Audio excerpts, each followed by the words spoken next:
Hello, welcome back to Madrona's Pulse Teachings. I'm Iris, this is Gus. He wanted to say hello. I hope that you're doing well. I am going to do the astrology of the week ahead with you. I wanted to be outside, and yet the elements sent me inside. So I wanted to let Gus have his little greeting to you. And now we're with Nikita, and we're going to do the astro forecast for the week ahead. So we are talking about starting this week off with a very yin moment because we start with the Virgo New Moon. Literally, it doesn't get more yin than starting in the phase of the dark moon. And this is a dark moon that we're greeting having just had Pluto re-enter Capricorn and having had Uranus station retrograde. So especially as we start off this week, can you not push yourself? Can you say, I have things to accomplish, I have things to do, but how can you really respect giving yourself a little time to come into that yin moment, to move slowly as we enter this week, because that is what the energy is inviting us and asking us to do. The Virgo New Moon, I have a video on that, so I'm not going to go into too much detail about that, but in terms of it sets the stage for this whole week. And a Virgo New Moon is asking us to potentially check in and see if there's any habits, practices that we want to renew that are really going to support our mind-body connection, that are really going to help ground us. This is a new moon that is opposite Saturn. Saturn is retrograde in Pisces at 19 degrees. Sorry, not at 19 degrees, at 16 degrees. And it's opposite that new moon that's at 11 degrees. Jupiter is at 19 degrees in Gemini, and I'm going to get there. But because Saturn is in that opposition, it's also showing us that this entire week, the moon's going to move on rather quickly, and then the entire week we're going to be building with the sun coming into its exact opposition with that Saturn, and that is going to be on the 7th and 8th of September. And so knowing that we're building into that opposition, and this could also bring about a little tension, because that Saturn in Pisces is also potentially asking us to release. It's asking us to let go. Now, this is where the mindful knowledge of working with the cosmic energy and having an embodied astrology practice is so useful and helpful, because if we're listening, and literally we might be listening to spirit telling us that we can let something go. And our natal chart is going to speak to this, but also just intuitively working with this. What are you in the moment this week of letting go? It might be something little. It might be a practice. It might be something that we've been hanging on to. It might be letting an addiction to something go by bringing in the practice that's going to interrupt that kind of addictive behavior. And or it could be something bigger. It could be something that we've been working with Saturn and Pisces letting go of, that's connected to relationship, business, path, our journey. Wherever it's landing for you, Spirit is here speaking with us through Saturn, through showing us some limits and some boundaries that are popping up so that we can expand, because Jupiter is part of this conversation as well. And the sun next week is going to come into its exact square with Jupiter, who's in Gemini, who is happy because the ruler of Gemini, Mercury, is in Leo, and it's direct now. So there is more insight, there is more spaciousness to move. And yet this week, that spaciousness might come and go because there is this Saturn conversation. But also we can just be honest with ourselves. We can be honest with ourselves about what we're ready to begin letting go, to continue letting go, to enter into the practices that are going to help us let go, because there's something that Saturn is telling us. It is time. It's time. And it is time because Pluto has re-entered Capricorn, and this is a much bigger stage of letting go and shifting our own relationship with our own embodiment of our goals and the way that those goals can connect us to an elder wisdom. An elder wisdom, that's Capricorn, that we're getting a lovely insight to from Ceres this week. So in addition to this new moon creating this yin moment that has Saturn present, We also have some incredible Libra energy that we start this week off with. And this is divine feminine energy. There's a lot of divine feminine energy pouring itself into us this week. And we see this in Libra. So we have got Black Moon Lilith, true Black Moon Lilith, conjunct Venus, conjunct the South Node, conjunct Juno. They're all in Libra. They're ranging from 5 to 8 degrees as we start the week off. So they're there with the South Node. So right there, we see that there's something karmic going on in our sphere of one-on-one dynamics. That's Libra.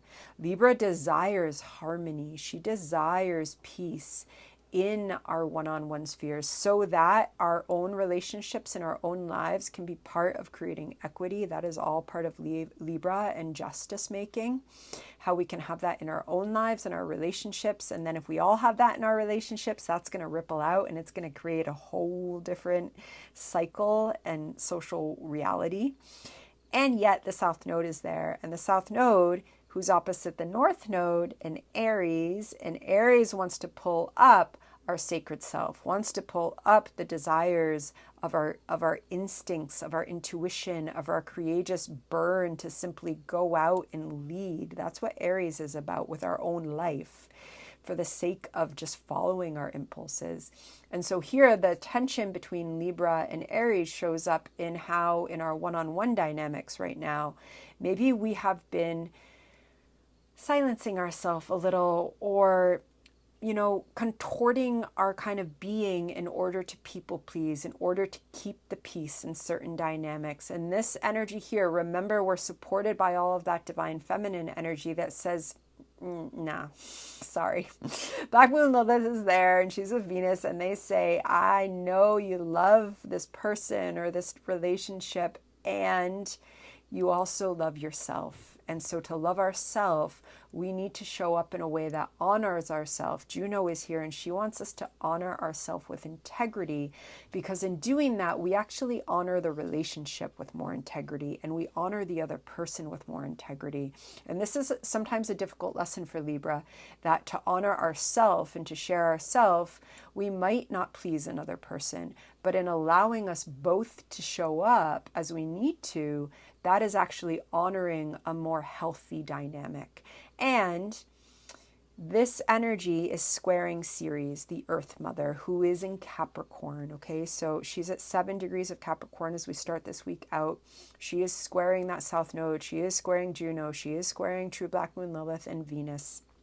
And Ceres helps us. She has been with us for months. The Earth Mother has been with us for months, and she has been keeping this beat in our bones and trying to bring us in so that no matter what whirlwind we find ourselves kind of being carried and buffeted around in, as happens sometimes and definitely happened for a lot of us in August, Ceres is there saying, but there's something going on here that I can awaken to ways in which I nourish myself, in which I am nourishing myself so that I'm in alignment with elder wisdom. Ceres is in Capricorn. She is this kind of sacred, honest, grandmother archetype that we can all access. Some of us got that wonderful grandmother archetype in an actual grandmother or in an actual caretaker, and others of us get to access it through the archetype of Ceres when she shows up in our own psyche, co-creating with us, and we still get to be with her, and you can lean into her. And so especially if some of those one-on-one dynamics are bringing up a bit of tension within you and potentially without, then really leaning into that grandmother, inviting her to kind of put her arm around you and nurture you. And also in Ceres, in Capricorn, she also says it as it is. She says we have to let go of this habit so that we can honor ourselves and we can honor our alignment to the natural cycles and the soul cycles, because that's also what Capricorn is about, in a new and honest way. And all of that is, supported by this divine feminine energy. And Libra, one of the best ways to work with this, especially if you do have some tension coming up in one-on-one dynamics, is that first we are honest with ourselves. journal, write, go to therapy, work with a teacher, a friend, whatever helps you access that sacred grandmother archetype as well within the self, so that we can be honest with ourselves of, wow, I have been shape-shifting in this dynamic, and I actually don't want to do that anymore, because that is dishonoring my full self that wants to be present. And folks, when love is present and Venus is here, when love is present, our whole self can be present. Okay. And so that's the hard lesson, is that we have to show that love to ourselves so that we can have the love in our relationships as well. Okay. And it's all just love that's getting more full and more full and more full. Okay. It's not an either or. There's no love there. There's love here, especially from a trauma-informed, trauma-inclusive perspective. It is never either or, and we make room for our messy dynamics that we are learning, especially if we have got the remnants of childhood trauma within us floating through in different ways. We make room for the messiness. And that's why astrology is so wonderful, because it lets us just check into where we are now. And the South Node says right now, not 5 years ago, not 10 years ago, not 20 days ago, but now. There's a way to come in and honor that love for ourselves, and the divine feminine energy is here supporting that, okay? That's a lot of energy that's going on this week, and we're moving with that Libra energy this whole week, and then that kind of cluster is going to start separating as we get further into September. Oh, it's good stuff. And one other piece, the divine feminine is strong. She's strong this week, and Pallas Athena is worth feeling into, because she is in Scorpio. She is approaching the final degrees of Scorpio. She's going to have September 8th is going to be her last day in Scorpio with us this week. And as she's doing this, she is talking to all the outer planets. So this also brings up and reminds us that the outer planets are all in a cosmic symphony right now, and we are part of it. And with Pallas, it becomes very personal. It's also personal if you have Neptune at 29 degrees of Pisces, Uranus right now at 27 degrees of Taurus, and or Pluto at 29 degrees of Capricorn, talking to anything personal in your chart, especially if it's really close at those final degrees, then it's also very personal for you. But Athena says there's personal energy for all of us to access right now. And that is to go into our depths, to feel into our depths, Scorpio, final degrees, and awaken, she's opposite Uranus, to the way that our emotional journeys are actually full of so much wisdom, so much opportunity to alchemize. Athena has this crystal clear wisdom. That's what she has. It's why she's with her owl. She's the ultimate strategizer, but she's also an artist and a weaver. And in Scorpio, she accesses a part of herself that she also has to learn, because Athena works with a crystal clear intellect a lot of the times.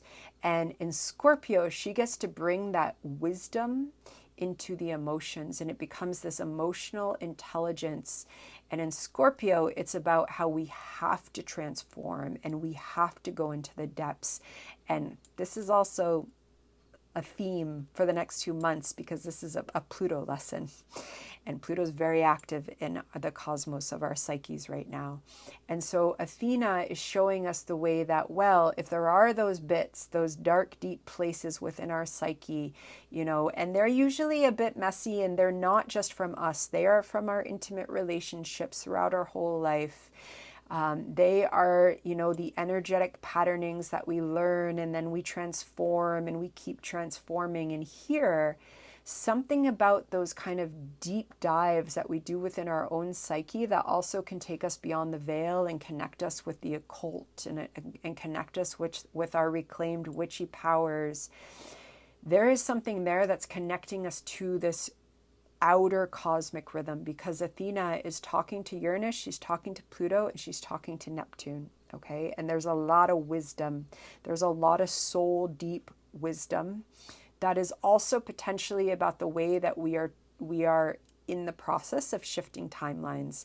And that's part of the Uranus retrograde. Uranus is retrograde. It's going to station direct in 2025. We're going into that retrograde season with Uranus. And in Uranus, that's a cycle of awakening. That's a cycle of also taking a beat and redirecting and allowing the awakening to happen by saying, I don't have everything figured out right now. I'm not supposed to have everything figured out right now.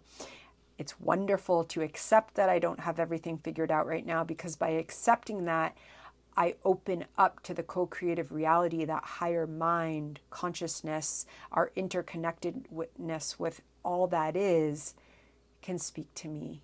And that there's awakening moments like breadcrumbs that are coming through the next 6 months, and they are going to form a path of my higher mind consciousness coming into my body, literally my earth body consciousness, that's Taurus, and also helping me to reconnect to a very deep connection to my values, to the way that I value money, the systems that I use to understand how I want to look at money. This also aligns with that last Pluto through Capricorn, helping us to break down some of the lessons of kind of capitalist patriarchy that we don't need to carry forth, because there are whole other economies that we can build and we can be part of that is creating abundance for the collective. And all of this is becoming a possibility in a new way, and we're about to journey through. And so right now in this moment, by working with Pallas Athena, and really if you like working with owls, you can make images or poetry or music or just dance with the owl, kind of going through the depths, and what are the lessons that she can take there that alchemize and bring us onto our path. Okay. And remembering that we start this week off in a yin moment. Can't emphasize that enough. And Mercury's direct now, and Mercury's direct, and that makes Jupiter really happy. And Jupiter wants to expand there in Gemini. But remember that Jupiter is squaring Saturn, and it's coming into that full square with the sun, which is going to be exact next week. And so we might get the insights, and they might very well be where we're heading. Write them down, take notes about what Psyche is speaking with you about. And also remember that this week we're starting out and we're in process, and there is still a release going on. And that release process is much bigger, of course, because we've got Pluto back in Capricorn and we've got outer planets retrograde. And sometimes that release process and that retrograde process is a redirection, and we find a new path through that. And then when we kind of hit 2025, we're moving in a new way, and we've got our stride, and just allowing that process to unfold and finding the mystery and the beauty through that unfolding. And with that, the next time I'll be talking to you, hopefully it'll be about eclipse, because we be in eclipse season and I love eclipse season. So I'll be back talking about our full moon, which is going to bring us into our Pisces lunar eclipse. And so I look forward to talking with you then and seeing you then. And I am sending new moon blessings and so many blessings out to you. And be well. Lots of love.